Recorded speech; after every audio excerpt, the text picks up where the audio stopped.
Paano ba mag-submit ng entry sa Vibes Web3 Music Competition? So let's go. Kung meron na tayong nagawang video na ating entry, punta na tayo sa YouTube. Yan. Tapos i-upload natin doon yung ginawa nating video na pang entry. Tap natin tong plus sign. Okay. So example, ito yung napili mong entry. So tap natin siya, next. So dito ilagay mo yung title. So kung anong title ng kanta. Pagkatapos dito sa description, pwede mo ilagay dito entry for Vibes Web3 Music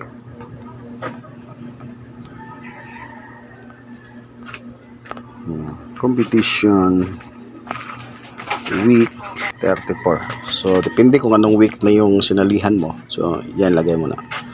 Tapos okay, so tap na natin yung next dito. So ayan, so tap natin yung upload.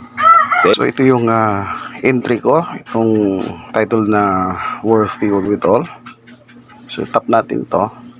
So example, so ito na yung content mo muna sa YouTube.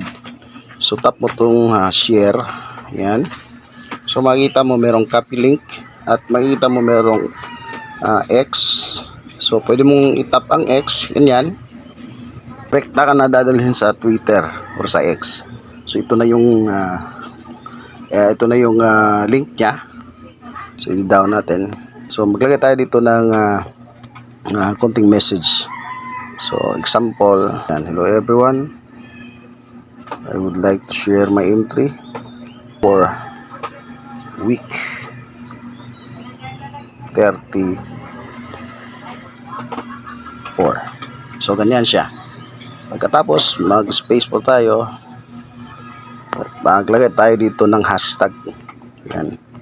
Lagyan natin ng vibes na hashtag saka hive. Okay? So ganyan. Once na ilagay mo na, meron siyang link, meron na siyang maikling message. Pero mas maganda na pahabain mo. Ilagay mo yung info kung ano yung kinanta mo. Okay? Tapos pag ganyan na, nalagay mo na yung hashtag, post mo na. So pagka post mo, ngayon, example lang to, once na post mo na, okay, so ito na yon, yung nasa taas, ito na yung entry ko nitong week 34. So ito yung maikling message na nilagay ko. So once na post mo na, so ganito na yung magkita. Tap mo tong share, yung niya lalabas, tapos copy mo yung link. Okay, so copy to clipboard na siya. So after dyan, punta ka na sa yung account sa PicD. Punta tayo sa PicD.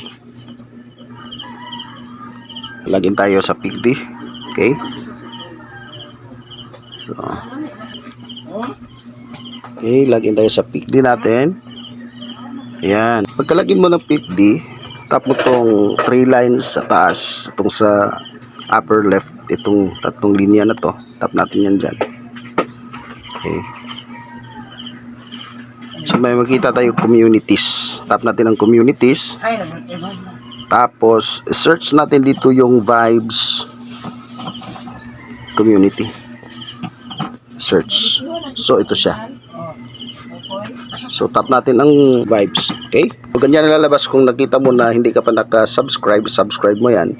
Tap subscribe. Tapos write a post na tayo. Okay? So yung link na nakopy natin doon sa galing sa Twitter, lagay natin dito. So ito siya. Ayan. So tap natin siya. So dito na siya nakalagay. May preview siya sa baba. So makikita natin siya. Ito yung sa Twitter. At ito naman yung galing sa YouTube. So makikita na natin lahat yan.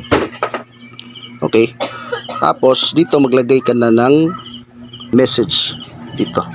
Una, title lagay mo Vibes Web3 Music Competition Week 34. Tapos this is my entry. So lagay nyo in title.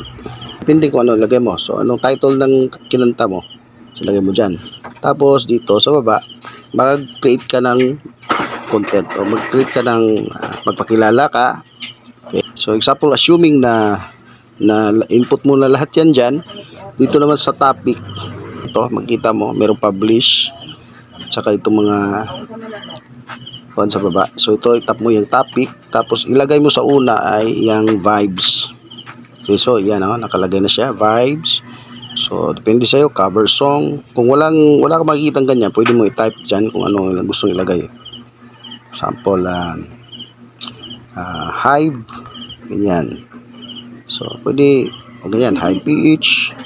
So maglagay ka hanggang 10 topics. Okay, so assuming ganyan na, na kumpleto mo na yan. Okay, lalagyan mo na ng dito, pwede ka maglagay ng cover photo. Okay, sa taas. So tap natin tong icon ng photos, ito. Yan. So upload image. Yan, pag tap mo yan, dadalhin ka doon sa yung browse ng image natin or mga picture natin doon sa ating album. Example, ito. So ayan, tap ko. So antayin natin 100% siya. Ayan. So tingnan natin siya sa preview. So ayan. So ganyan na makikita, ito yung picture at ito naman yung link galing sa Twitter at sa YouTube. Okay, so pagkatapos yan, pwede na nating i-publish. Okay, assuming na meron ka ng nailagay na message dito. So ito yung sample to, ito yung entry ko. So dahil so ayan, ganyan lang kaikli ang nilagay kong message. Okay, so ganyan lang ang nilagay ko. Pagkatapos submit ko na. So depende sa iyo kung pahabain mo yung content mo. Mas mahaba, mas maganda. Okay, once na nakumpleto mo na, lagyan mo ng mensahe. So balik tayo doon sa kanina. Taan natin yung kanina. Ayan, dito. So once na input mo na lahat, so tap mo na itong publish. Okay, so once matap mo na yung publish, makikita mo na yung entry mo doon sa community. So makikita natin siya dito sa community. Yan. So yan. So ito yung community vibes. So ulitin ko, kung hindi ka pa naka-subscribe, i-subscribe mo yan. Okay. Yan. Ito yung mga nag-submit na. Okay. So nandito yung sa akin sa baba. Dahil nauna ako kahapon, nag-submit ako. So nandito ako sa bandang ibaba. Ayan. So ito yung atin. Okay. So meron na siyang earnings na $6.20. Okay. Yung sa taas 5. Ito 3. Merong 7. Merong 5. May 4. Okay. May 6. May 12. So ganyan po. Okay. So ganyan lang kadali mag-submit ng ating entry dito sa Vibes with Free Music Competition. So salamat sa panonood.